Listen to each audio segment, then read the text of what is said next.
abonne-toi. Hello Glingo et bienvenue dans One Shot, l'émission qui te rappelle que les histoires les plus courtes sont les meilleures. Et aujourd'hui je sens que ça va pas être le cas. Ah non, matez-moi cette cover. Ouais, vous la connaissez tous, c'est cette fameuse histoire du Golden Age où Batman change mystérieusement de look tous les jours avec des couleurs bien criardes. Et probablement que vous n'avez jamais su le pourquoi du comment. Qu'est-ce qui a bien pu passer par la tête de Batman pour passer du noir au rose fluo? Alors non, c'était pas la technoparade à Gotham, ni une participation au roi du shopping. Cette tenue me met en valeur, elle reste sobre, mais là déjà la puissance normatique agit. La vérité est bien plus what the fuck que ça. Allez, c'est parti, direction les années 50. Ce détective comics 241 commence avec une page entière où Robin se demande bien ce qu'est ce foutoir avec ses Batman multicolores alors que la ville l'appelle déjà le Rainbow Batman. Ok, bon c'est exactement ce que t'avais en couverture mais on sait jamais au cas où tu sois con, mais bref, passons.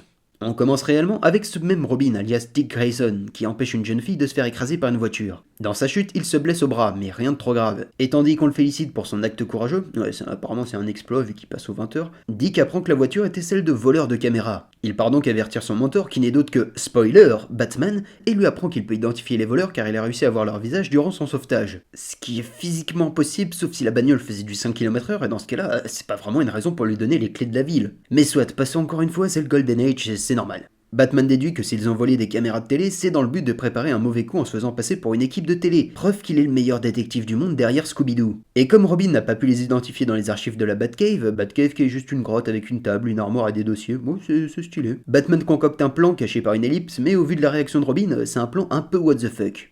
Il décide donc d'aller aux plus grands événements médiatiques de Gotham, à commencer par la venue du roi de Zoronia, pays célèbre pour son roi j'imagine. Et là, surprise, Batman apparaît dans un costume totalement rouge. Et en plus il se balade tranquillou en mobile dans le cortège du roi. Mais bon, c'est Batman. Après avoir checké les caméras, le duo dynamique s'en va, mais tout le monde est très intrigué par le nouveau costume de Batman. Un peu plus tard, il apparaît dans un costume entièrement bleu ciel pour à nouveau sauver Gotham. La police en profite pour lui poser des questions, mais aucun commentaire de sa part. Bon, et là je vais zapper une partie de l'intrigue vu que ça se répète un peu et ça se résume à Batman arrive dans un nouveau costume, il empêche un désastre et s'en va sans répondre aux questions des journalistes sur son nouveau look. Et pour les couleurs... Alors donc dans l'ordre, on a rouge, bleu ciel, doré, orange, vert et... cible. Ok, pourquoi pas. Bah d'ailleurs, ça fonctionne, il se fait tirer dessus ce con. Bref, comme le font remarquer les criminels, toute l'attention des médias et la police est portée sur le prochain costume de Batman. Non mais sérieux, même Gordon mène son enquête. Du coup, les bandits peuvent tranquillement poser des pièges sur le chemin de Batman tout en préparant leur coup. Et bien sûr, leur plan depuis le début est de cambrioler un musée qui expose $1 million en liquide. $1 million en liquide. Ok, alors d'une part, je pense qu'on sera tous d'accord pour dire que le scénariste est probablement un gosse. Et ensuite... Putain, Batman, mais t'es con! Forcément que c'est le musée qui vise depuis le début, le principe même de l'expo, c'est de se faire braquer! Heureusement, Batman et Robin arrivent, l'un dans son super slip, l'autre dans son tant attendu costume arc-en-ciel. Scénariste, si t'essayes de nous faire passer un message, TKT, on l'a bien reçu. Robin reconnaît les voleurs et Batman devient un arc-en-ciel d'action éblouissant.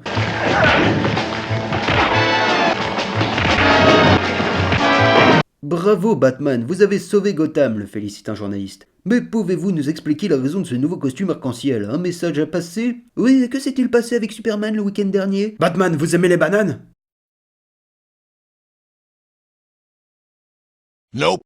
Batman et Robin retournent à la Batcave où Alfred les attend et leur pose la même question. Mais pourquoi tous ces costumes? Et Batman lui dit la vérité. Ah, enfin, j'espère que ça va pas être décevant. Voyez-vous, Alfred, Robin était le seul à pouvoir les identifier, donc il devait être sur le terrain. Mais si quelqu'un remarquait que Robin était blessé au bras gauche comme Dick Grayson l'avait été, on aurait deviné nos identités secrètes. Mais du coup, j'ai porté ces costumes flashy pour qu'ils se focalisent sur moi et non sur lui, et ça a marché.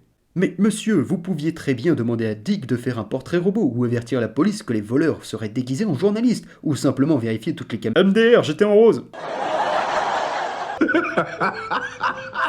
Bon, bah c'était à l'image du Golden Age, hein, à la fois génial et de la bonne facepalm des familles. Ah mais attendez, il y a d'autres histoires dans ce numéro?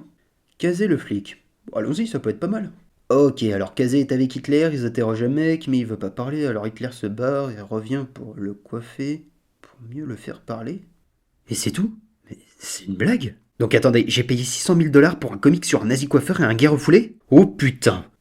Frankie. Bang.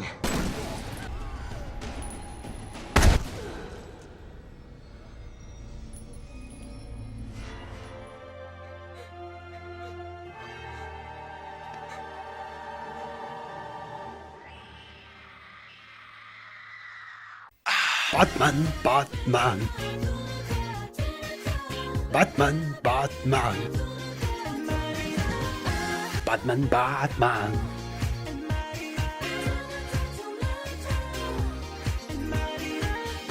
Batman, Batman. Oh, it's a Batman.